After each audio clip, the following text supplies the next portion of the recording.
Hey Procraftinators! Today I am part of a 3-day under the sea hop. And this is a hashtag driven hop, so in order to see all the participants in the hop, you need to use the hashtag Thursday under the sea. The hashtag will be in my description box below, so you don't need to remember it, just look in my description box below. There will be a different hashtag for every day of this hop, so be sure to look for the hashtag in the description boxes of the videos. So for this card, I started by masking out the bottom of my sea, the sand area, with some Avery removable labels. I believe they were Avery. Anyway, and I'm just going to ink blend some peacock feathers on the bottom. And then we will be moving on to, I believe it's Salty Ocean, but I guess we'll find out. So I'm just going to ink blend that real quick, and then we'll move on to, yes, it is Salty Ocean. Yay, I actually remembered. All right, so we're going to move on to the Salty Ocean here. We're going to lay some color on there. And I'm not really worried too much about a perfect blend here. I do go back and forth between my colors, and that will help, but I'm also going to be laying a stencil over top of this a little bit later, so it's not real imperative that I get a perfect blend. I'm going back over with the peacock feathers because, like I said, I do blend my two colors back and forth a little bit to help them blend better.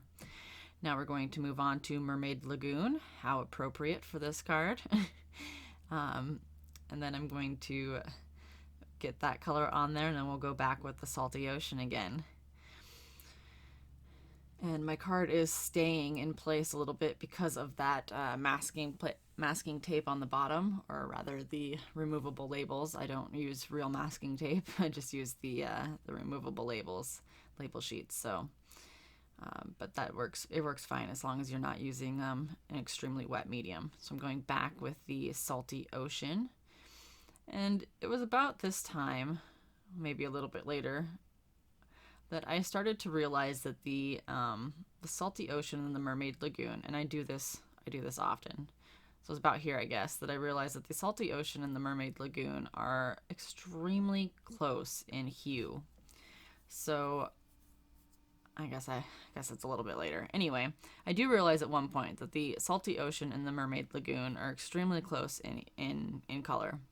So I'm going to go back over with the peacock feathers over the Salty Ocean to give it just a slightly different look. Okay, it's right here.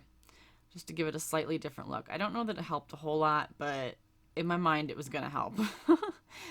Give it a slightly different look from that Mermaid Lagoon. Again, I don't know that it helped a whole lot, but I was hoping it would be kind of like Copic glazing or something to give it just a little bit different look from that Salty Ocean. So I'm taking my Nuvo Mist bottle here, and I'm spraying some water over it. I did some mists, and then I did some like half pumps on the bottle to give it a little bit more like droplets of water. And I didn't want a whole lot of texture here though. And then I'm going to heat it with my heat gun and heat set it. Now we're going to move on to the sand. And for this, I took a smaller brush, and first I started off with a way too small brush. You'll see that. This is way too small. And I was just going to do the texture here, and then I realized, no, I need a base coat. So I started off with this little bit bigger brush, and I didn't wipe my mat down. So I ended up with blue and the brown, which kind of made a really gross color here. So I wipe my mat down, and then we start over. And I'm just going to cover that up. It's not a big deal because I didn't get a whole lot on there.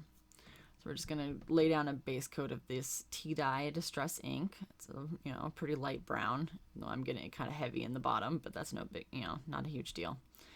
We're going to go over it with some darker inks. Now I'm just trying to get as close to that blue as possible, but not go over it. When I cut my mask for the sand, I had cut it, and I didn't like the angle of the, let's call them hills, even though they're not really hills. I didn't like the angles that I cut, so I went back in with my scissors and cut some more. So I didn't have the opposite piece that matched up to it. Otherwise, I would have used the opposite piece and just masked off the water. But that wasn't going to work when I didn't have the opposite piece that matched. So now I'm going to go in with brushed corduroy here. And I'm just going to dab it in with that smaller brush that I tried to start with and decided that wasn't going to work. I'm just going to dab it in, and this is going to give my sand some texture. It's going to give it a little bit darker areas, and it's going to give it some texture. And if you end up, you want to dab it off after you go into the ink pad. And if you end up forgetting or you just went in too heavy, you can take that bigger brush that you'll see me do right now, and you can just kind of spread it out. Just blend it out. It's not a big deal. And even if it doesn't blend out, it just gives you more texture. Sand is not going to be perfect, so it's not a big deal.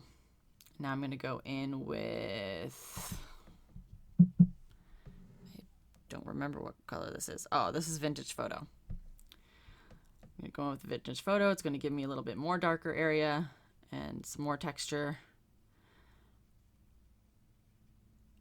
and make this look a little bit more like sand.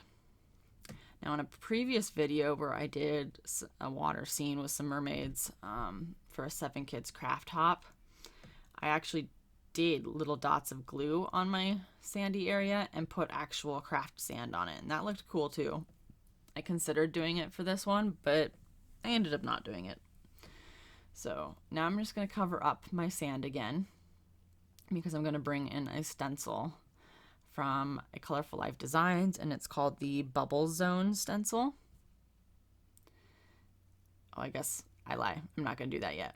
So I did get a little brown on my water, so I'm just going to ink blend over that and kind of disguise it a little bit. It wasn't perfect, but in the end, it doesn't really show unless you're like right on top of the card. And if somebody's looking that closely at my card, then they're kind of being picky, I guess. So now I'm going to go in with that Bubble Zone stencil.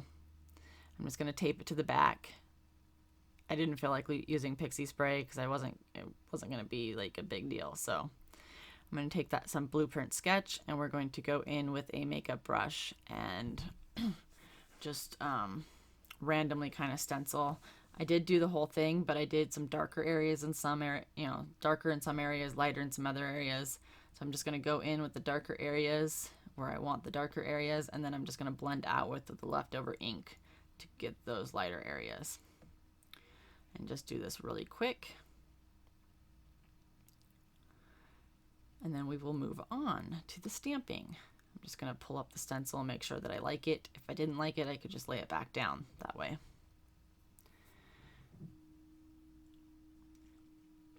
So for the stamping, I'm going to be using some Lavinia stamps. For anyone that follows my channel, I am on the Lavinia World design team. So I have this mermaid, Alana, that I thought would be perfect for this. So I'm going to stamp Alana and the Live the Life sentiment. And I thought it would be fun to kind of spread the sentiment out for a little bit different look, because the sentiment does come in separate letters. So you can kind of just put it wherever you want, however you want. So I thought it'd be fun to just kind of spread it out and give it a little bit different look, instead of putting it all in one line or 2 lines or whatever. So I did spread it out in an odd way, but you'll see why. So at this point, I have skipped the stamping of one of the fish because I just felt like it didn't show up very well on camera. It shows up pretty well in real life, like when you're looking at the card, but on camera, it just didn't show up very well. So I chose to skip the stamping of that one on camera, and then I'm just going to stamp the jellyfish. So as you can see, this is why I spread out my sentiment, so I can stamp my jellyfish and my regular fish. Well, it's not regular fish, but I don't really know what kind of fish that is in the yellow, so I'm just going to call it a regular fish because it's not a jellyfish. So I can stamp my fish in between. So as you can see, I did some 2-tone stamping on that jellyfish. I also did it on the other fish. I did it with squeezed lemonade and some twisted citron. So now we're going to the coloring cam, and I'm going to take some of these Sakura Stardust glitter pens, and I'm filling in the scales on the mermaid. I'm not going to show you all of this because it did take some time. There are quite a bit of little scales on the mermaid, but I did it in 2 different colors. I started with a purple at the top, and then as I got close to the middle, or by her knees, I guess, if, if she has knees, I don't really know, but where her tail would bend, I started to spread out the dots so I could mix them in with the blue. And I did keep that part in so you could kind of see what I did there. And then we will cut to the coloring of the hair. So I switched there. And then now I'm going to color the hair blue. I believe I did blue. Yeah, I'm pretty sure I did blue. Yes, blue. You can see blue. So I did color her hair blue as well. And then we will move on to the next spot. I thought these Stardust glitter pens were really fun. If you don't like loose glitter, I highly recommend these Stardust glitter pens. I'm not a big fan of glitter, but these glitter pens are really pretty.